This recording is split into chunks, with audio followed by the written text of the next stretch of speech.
Hai, Sampurasun, balik lagi di channel aku, Dina. Hari ini aku akan kembali lagi bercerita. Di setiap kisah atau cerita pasti ada makna. Yuk kita dengar ceritanya.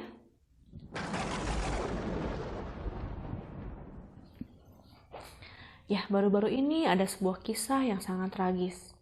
Yaitu ada kasus pembunuhan yang sangat viral mendunia.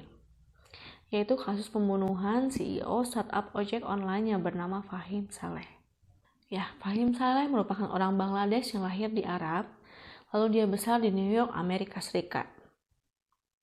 Dia meninggal di usianya yang berusia 33 tahun.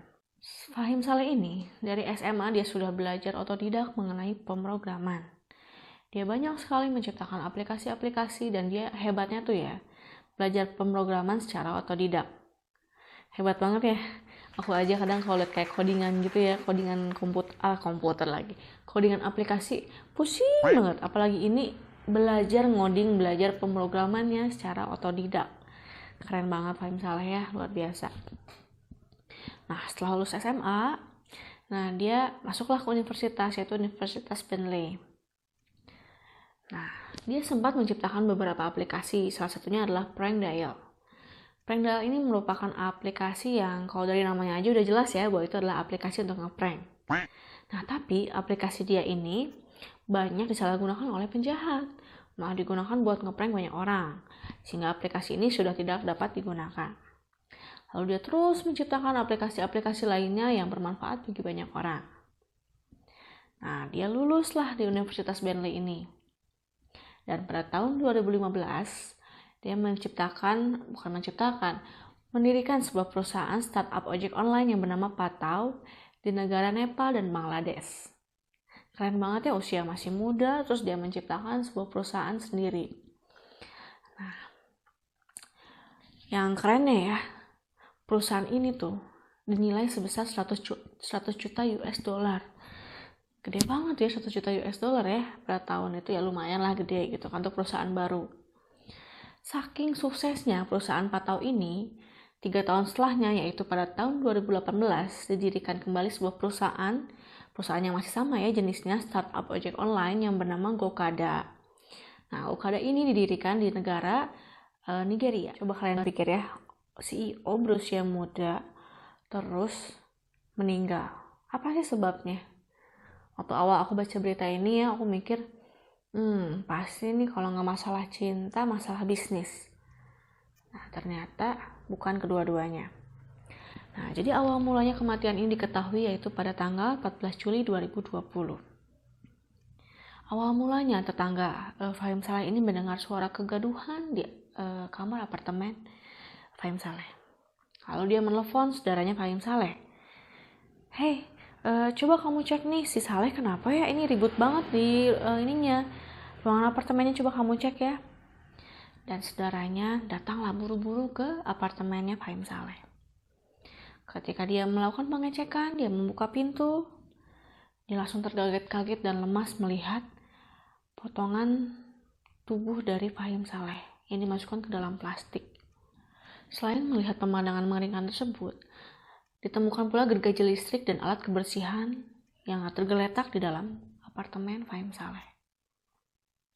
Lalu saudaranya saking udah panik kan dia langsung telepon polisi dan minta dilakukan penyelidikan secara cepat. Penyelidikan pun berlangsung dan polisi menemukan bahwa ini adalah pembunuhan. Jadi sebelum dilakukan mutilasi terdapat tusukan di daerah dada. Dari laporan otopsi, Fahim Saleh diketahui bahwa terdapat banyak luka tusukan di badannya, terutama di daerah dada.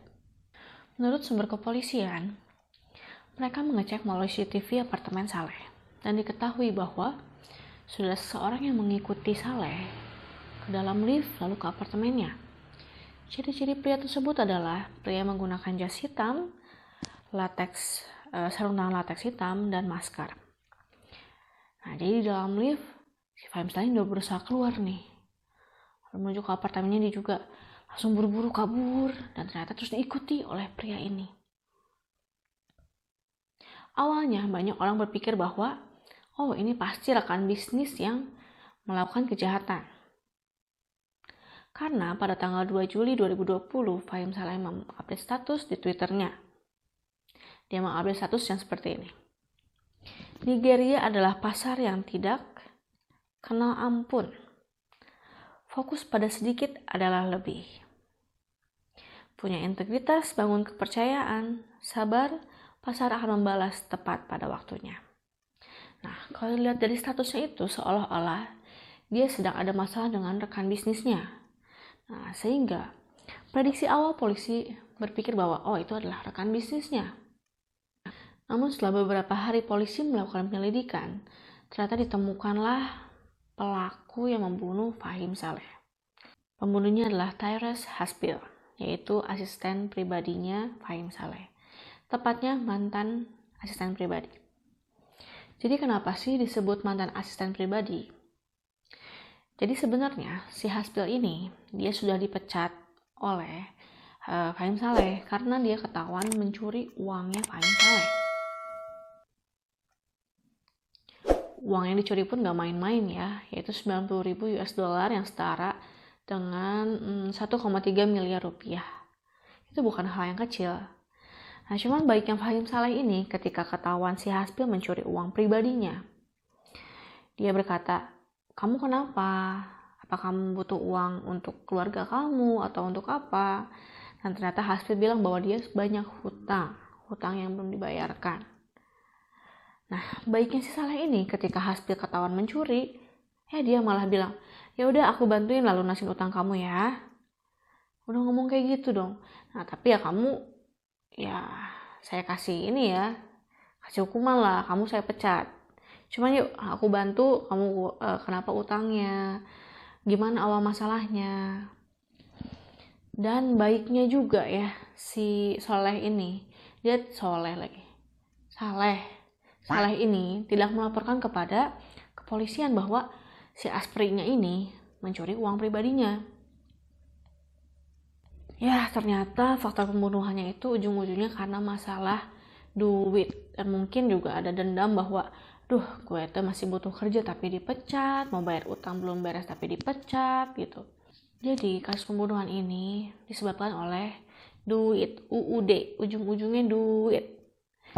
Ya mungkin waktu itu Haspil juga dipecat juga, dia mikir, aku masih butuh uang buat melunasi hutang-hutangku, menghidupi untuk keluargaku dan yang lainnya.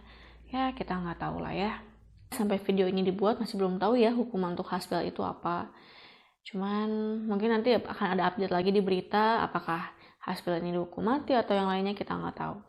Ya apa sih pelajaran yang bisa kita ambil dari cerita ini? Ya, pelajaran yang bisa diambil yang pertama, kita bisa meneladani seorang Saleh yang dia tidak membalas kejahatan dengan kejahatan, tapi dia membalas kejahatan dengan kebaikan. Ketika dia uangnya dicuri, tapi dia malah ingin membantu dan tidak melaporkan kepada polisi. Yang kedua, kita bisa belajar janganlah kita menjadi pribadi yang pendendam. Jangan seperti Haspil, ketika ada orang yang kita sudah berbuat jahat kepada mereka, terus kita dikasih punishment tapi kita malah membenci. Justru harusnya kita menintrospeksi diri. Lalu yang ketiga, kita harus cari lingkungan pertemanan yang baik. Jangan sampai kita salah memilih pergaulan sehingga pergaulan tersebut dapat menghancurkan hidup kita. Ya, itu aja cerita dari aku. Sampai jumpa di cerita selanjutnya. Dadah.